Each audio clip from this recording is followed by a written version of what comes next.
Zionis sudah banyak kehilangan tentara, kini kirim tentara wanita dalam operasi rahasia di Gaza yang akhirnya terbongkar.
Pasukan Pertahanan Israel atau IDF dikabarkan telah memberi perintah kepada Batalion Karakal untuk membentuk unit tentara wanita.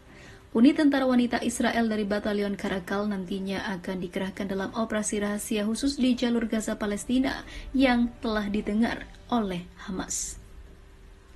Menurut laporan yang dikutip Viva Militer dari Yediot Ahronot, perintah Komando IDF diungkap oleh Komandan Batalion Karakal Mayor Shira. Sekitar 3 minggu lalu kami menerima perintah dari Komandan Batalion Karakal untuk membentuk tim pejuang wanita dan paling profesional. Karena dikabarkan Israel telah kehilangan banyak tentaranya, baik yang muda ataupun para panglimanya. Diketahui pembentukan unit pejuang wanita untuk melaksanakan kegiatan khusus di jalur Gaza dilansir Viva Militer dari Middle East Monitor. Lebih lanjut, Sira mengatakan bahwa pasukannya juga akan bekerja sama dengan unit lain seperti intelijen militer dan pasukan khusus lain di Gaza. Sebagai unit misi rahasia khusus, tentara wanita Israel dari Batalion Karakal akan bergerak bersama pasukan darat jauh ke jantung wilayah Gaza. Perintah pembentukan unit khusus tentara wanita Israel datang pada saat isu seksisme menyebar luas di kalangan pasukan Zionis. Sebelumnya dalam berita 21 November 2023, banyak hasil yang diperoleh pasukan wanita namun tak dianggap penting oleh komando atas Israel. Tak hanya itu, seorang wanita yang menjadi tentara yang tak disebutkan namanya mengatakan bahwa dia dan rekan-rekannya dijadikan tumbal pada saat pasukan Hamas menyerang pada 7 Oktober 2027 lalu oleh otoritas Israel.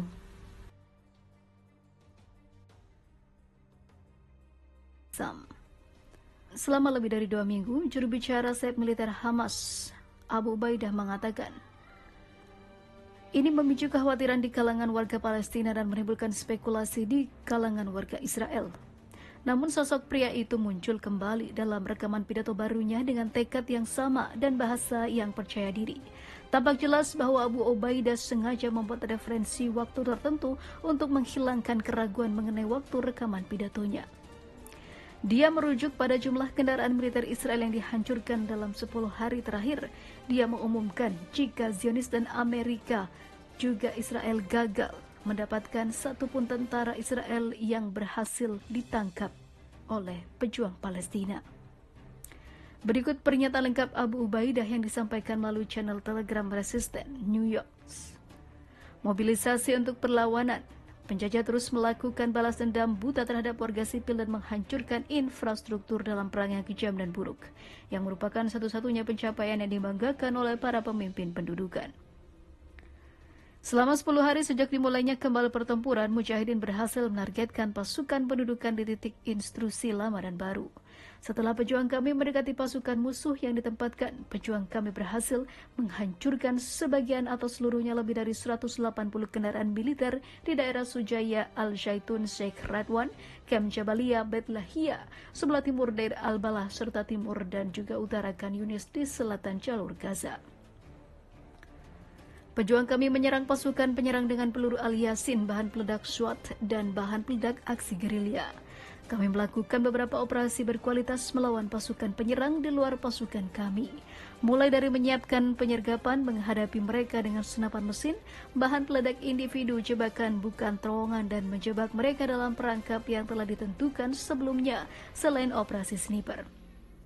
Operasi kami mengakibatkan cedera di antara pasukan pendudukan dan sebagian besar pasukan kami kembali ke unit mereka dengan selamat.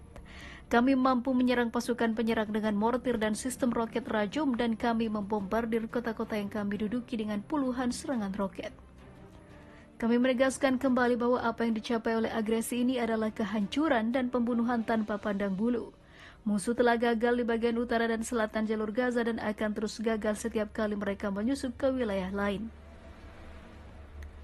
Ketabahan pejuang kami di lapangan dan kerugian besar yang ditimbulkan musuh akan terus berlanjut, insya Allah. Kenyataan senjata sementara membuktikan kebenaran kami dan kebohongan musuh dan membuktikan bahwa tidak ada tahanan musuh yang akan dibebaskan kecuali melalui proses pertukaran. Kami telah membuktikan kepada musuh dan teman kami betapa baik perlakuan yang diterima oleh para sandera yang bersama kami, berbeda dengan perlakuan sadis yang dihadapi oleh para tahanan kami di penjara-penjara pendudukan. Baik Perdana Menteri Israel, pemerintahannya maupun Zionis di Gedung Putih tidak dapat membebaskan satupun tentara di tangan Brigade Al-Qassam, seperti yang ditujukan oleh kegagalan operasi pembebasan seorang tahanan Zionis. Pembolan musuh yang berulang kali mengenai tujuan melenyapkan perlawanan di Gaza adalah tujuan konsumsi dalam negeri oleh kelompok sayap kanan ekstrim. Jika pendudukan mampu melenyapkan Hamas di Gaza, apakah mereka berhasil melakukannya di tepi barat dan menduduki Al-Quds? Penjajah masih menerima serangan yang menyakitkan di tepi barat yang terbaru terjadi beberapa hari yang lalu di Al-Quds dan serangan berikutnya akan lebih parah lagi. Kami menyerukan kepada para pejuang rakyat kami dimanapun mereka berada dan mereka yang menolak pendudukan di seluruh dunia untuk melakukan mobilisasi dalam menanggapi musuh melalui pertempuran, demonstrasi, dan mengganggu ketenangan musuh. Tidak ada gunanya bagi kami yang terus menyaksikan kejahatan pendudukan terhadap rakyat kita, warga sipil, dan upaya untuk mengusir mereka. Holocaust yang dilakukan musuh bertujuan untuk mematahkan tulang punggung perlawanan kami.